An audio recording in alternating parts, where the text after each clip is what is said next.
Hey, what's up guys? Matt here with Fix Anything, Save Money.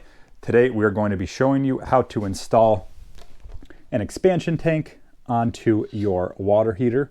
So if you have an existing water heater that is leaking out of your T&P valve like mine is, then the first thing you want to do before you go through all this is you want to check your water pressure. So you just want to get a water pressure gauge, screw it on either to a hose bib outside, or you can see here my little slop sink here has the threads to screw it on. You want to check your water pressure, make sure it's within range. You want it anywhere between 40 and 60. So if it is within range, then probably what you're going to want to do is get an expansion tank to alleviate some of the pressure, and that will stop this T&P valve from leaking. So this is a problem that I've had for a while now, ever since I installed this A.O. Smith 50-gallon tank. It's been leaking out of this T&P valve, and I originally just had it going into that overflow catch basin, whatever you want to call it, and it was leaking quite a bit. Every few days, I would notice water in there. So I ended up just putting this in here, and when it overflows, I just suck it up with the shop vac just for the time being, because I didn't want water just sitting in here constantly. Really what you should do is have this, piped outside. I don't really have an option for that at this location.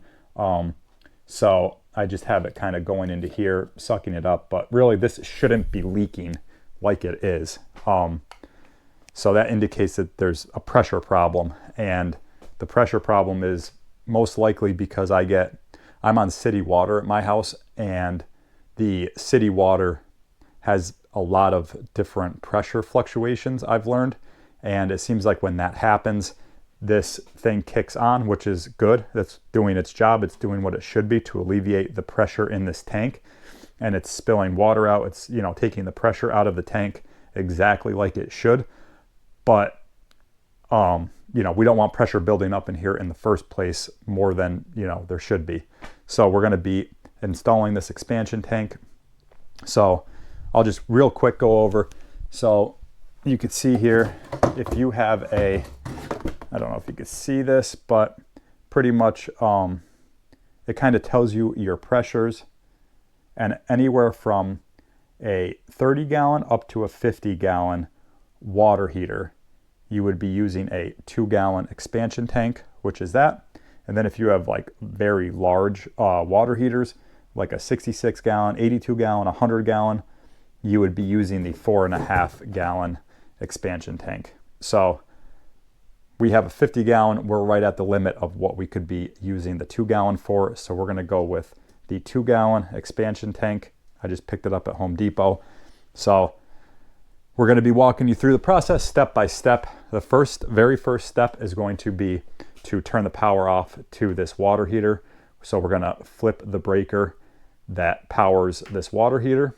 Make sure the power is off using a voltage tester on this wire going down into it. And then we're going to turn the water off, and we're pretty much going to be installing the expansion tank onto the cold water intake. So the cold water comes in from the house, goes down from this pipe into the tank. It fills the tank. Once the tank is full, or it's heating it all the time, but once you go to use hot water out of one of your faucets, then the water comes up out of here. So pretty much your water goes in, cold water goes in, heats up, and comes out that one right there. Okay, so we're going to cut the video, and we're going to kind of walk you guys through the process once we get the power turned off, once we shut the water off, and then also what we're going to want to do is drain it. So we're going to hook a garden hose up to here, just thread it on. Then we're going to open it up with a screwdriver, drain all the water out, let it go for 10-15 minutes, make sure all the water's out of it. And when you do that, you always want to make sure the power's off first. So that's why I said the first thing, turn this power off, because you don't want this thing on and empty. That's a big, big no-no, because you could burn out all the elements in it. So always make sure the power's off first, then turn the water off, then we're going to drain it. Okay guys, so we have the power turned off, and you can see here we have a voltage tester. So we're just going to make sure it's turned off. We switch the breaker off. And if there was power going to this, this would be beeping like crazy. If you don't own a voltage tester, I highly recommend you pick one up. They come in really, really handy. Okay, so we have our power off. We have our water turned off. Then we have a garden hose hooked up. And actually, to open this, you stick a flathead into here and rotate it counterclockwise, and that opens the valve. And if you listen carefully, you could kind of hear water draining out of it. So you're going to let that drain for a while until it stops coming out of the hose, and then you'll know your tank is fully empty. And now what I want to show you is this dielectric union right here. And like I said, this piece is going to get threaded on to here. And then we're going to sweat copper. We're sweating all of our fittings because I don't have a Pro Press, and I'm not going to be using shark bites or any sort of push-on fitting on this. Kind of just, you know, save some money. The press-on fittings are really expensive, and I already have soldering kit, so we're just going to be soldering this. So pretty much what we're going to be doing, you could see here, this is half-inch copper. Typically, you're gonna see 3/4 inch coming out of these, but for whatever reason, the original plumber that installed the first water heater on this used 1/2 inch everywhere. So we're just gonna be, you know, following that. I actually installed this one a couple months ago, and I just went with the pipe size that was here, so I didn't have to tear out too much. And what was here was 1/2 inch, so we're going with 1/2 inch. But the expansion tank is 3/4 inch. So we need to get from 1/2 inch here out, and then we're gonna have our expansion tank right here. So we need to get from 1/2 inch to 3/4 inch. And to achieve that, we're gonna be using a 1/2 inch by 3/4 inch reducer, which looks just like this. So pretty much we're gonna have our T on here. And then we're going to have a 1/2 inch piece sticking out to our reducer. And then after that, then we're going to have a 3/4 inch piece into the other end of our reducer, coming out this way to a 90 going up, then connecting to the actual expansion tank. So that's where this comes into play, because this is going to be our final union right here. And that's going to be 3/4 inch going into this. But just take note of this union, because there's plastic in here, there's a washer in here, so you can't just stick a 3/4 inch pipe in here and solder it together, because you're going to melt all this stuff in here. You're going to melt the washer, you're going to melt this little plastic piece, whatever it's called. It's a insulating sleeve, so you're going to melt all this stuff. We're just going to kind of cut the video, take you to where this is all soldered up. So I didn't film the entire install, mainly because my wife and kids were coming home and I didn't have a whole bunch of time to film every single part, but I wasn't planning on filming the whole soldering. Like I said, I have a video up. I'll put it in the top right hand corner right here. Just click on that, and that's going to teach you how to solder if you don't know already, but I will walk you through what I did. So I pretty much cut out this section right here. So you can see this press fitting is from the previous plumber who installed the old tank.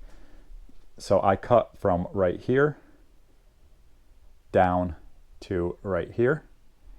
And then I put this 1/2 inch by 1/2 inch by 1/2 inch T in.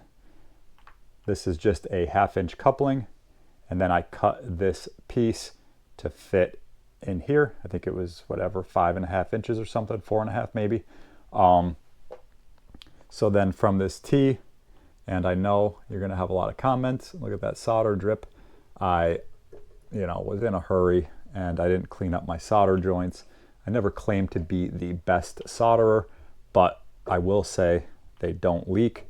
But anyway, this could have all looked a lot better if right when I got done, I just had a damp rag and I just kind of wiped it Like as soon as you get done, if you wipe it, you'll get rid of all this excess stuff, and it'll look better. But anyway, so from this 1/2 inch to 1/2 inch to 1/2 inch T, I just cut a piece out. I kind of measured from where I wanted it back, and I just made this piece that length. And then you could see here, this is the 1/2 inch to 3/4 inch reducer. And then there's just a little tiny 3/4 inch piece that I stuck right in there. And then from that, I just used a 3/4 inch 90 and then straight to this piece right here. I ended up not using that other piece that I showed in the video because this just seemed a lot easier, and I was really worried about kind of about melting some of that stuff in there, so I pretty much just used this fitting right here, and that way I just kind of fabbed up this whole piece, you know, on the ground. I fabbed up this whole thing, and then I soldered this in place right here. And that way, like I didn't want to add excess heat to things. So like I added probably more heat than I wanted to around in here. But I didn't put any heat, you know, towards the tank or anything like that. I just put some of that thread sealant on the threads of the tank and then screwed the tank down, took a pair of channel locks and put them right on these threads and just tightened the tank down all the way until it was, you know, pretty tight. So that's kind of what I did there. You could see, and like I said, like I figured why bother showing the soldering, because it's not like you're going to be following this example step by step, because like I said, your configuration is probably going to be different. You probably won't have this 1/2 inch pipe coming straight out of the water heater. It's probably going to be 3/4 inch, so your configuration is going to be different.